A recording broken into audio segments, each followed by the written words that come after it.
అనగనగా ఒక దట్టమైన అడవి. ఆ అడవి పేరు మాయావనం.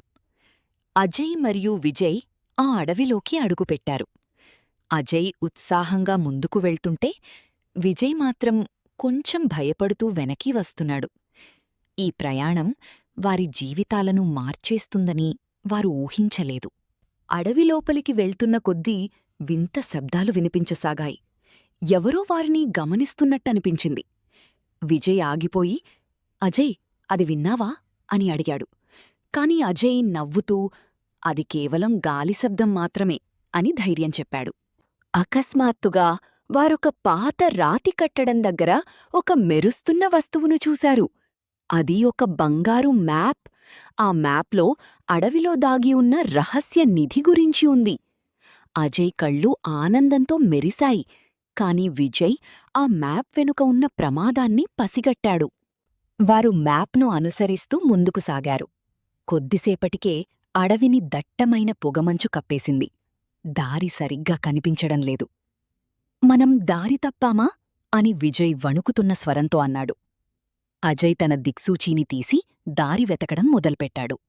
దారిలో వారికి భారీ పాదముద్రలు కనిపించాయి. అవి మనిషివి కావు, అలాగని ఏ జంతువువి కూడా కావు. అది చూసి విజయ్ భయం రెట్టింపయింది. కాని అజయ్ మాత్రం ఇది ఏదో పెద్ద సాహసానికి సంకేతం అని ముందుకు నడిచాడు. వారు ఒక అందమైన నది దగ్గరకు చేరుకున్నారు.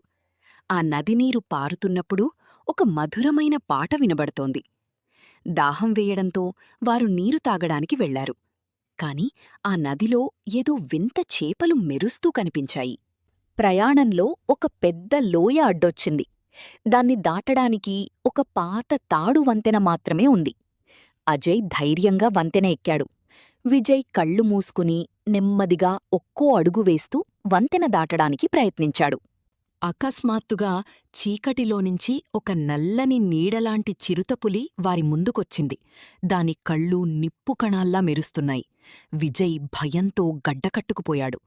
అజయ్ తన దగ్గరున్న టార్చ్ లైట్ తీసి దానివైపు వేశాడు. ఆ రాత్రి వారొక పెద్ద చెట్టు కింద ఆశ్రయం పొందారు. ఆ చెట్లు ఒకదానితో ఒకటి మాట్లాడుకుంటున్నట్టు గుసగుసలు వినిపించాయి. భయపడకు విజయ్, ఈ చెట్లు మనల్ని కాపాడుతాయి అని అజయ్ అన్నాడు. వారు నెమ్మదిగా నిద్రలోకి జారుకున్నారు. మరుసటి రోజు ఉదయం వారు మ్యాప్లో ఉన్న ప్రదేశానికి చేరుకున్నారు. అక్కడ ఒక రహస్య గుహ ఉంది. ఆ గుహద్వారం సింహం ఆకారంలో ఉంది. అజయ్ మరియు విజయ్ ఒకరి చేతులు ఒకరు పట్టుకుని లోపలికి అడుగుపెట్టారు. అసలు రహస్యం అక్కడే ఉంది.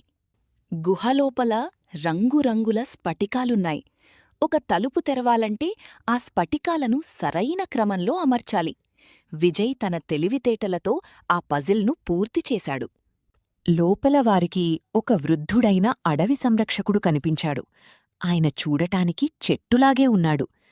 మీరు ధైర్యవంతులు, ఈ అడవిని కాపాడే శక్తి మీకే ఉంది అని ఆయన వారికి ఒక మెరిసే విత్తనాన్ని ఇచ్చాడు. గుహ నుండి బయటకు వచ్చిన అజయ్ విజయ్లకి ఒక ఘోరమైన దృశ్యం కనిపించింది. అడవి తగలబడిపోతోంది. ఆకాశమంతా నల్లని పొగ కమ్మేసింది. నిప్పు రవ్వలు గాలిలో ఎగురుతున్నాయి. ఆ వేడి భరించరానిదిగా ఉంది. మన దగ్గర ఆ మాయా విత్తనం ఉంది, కాని ఇప్పుడు దాన్ని ఎలా ఉపయోగించాలి అని విజయ్ భయంతో అరిచాడు. అజయ్ ధైర్యం కోల్పోలేదు. ఆ విత్తనాన్ని గట్టిగా పట్టుకుని, మనం ఇక్కడి నుండి పారిపోవాలి, ఏదో ఒక దారి దొరుకుతుంది అని అన్నాడు. వారు ప్రాణాలు అరచేతిలో పెట్టుకుని పరుగుతీశారు. వెనుక నిప్పు కొండల్లాగా ఎగసిపడుతోంది. అకస్మాత్తుగా వారికొక నది కనిపించింది. వారు ఏమాత్రం ఆలోచించకుండా ఆ నదిలోకి దూకారు. ఆ నది నీరు వేడిగా ఉంది, కాని ఆ నిప్పు వేడి కంటే మెరుగ్గా ఉంది. వారు ఆ నది ద్వారా అడవి నుండి బయటపడటానికి ప్రయత్నించారు.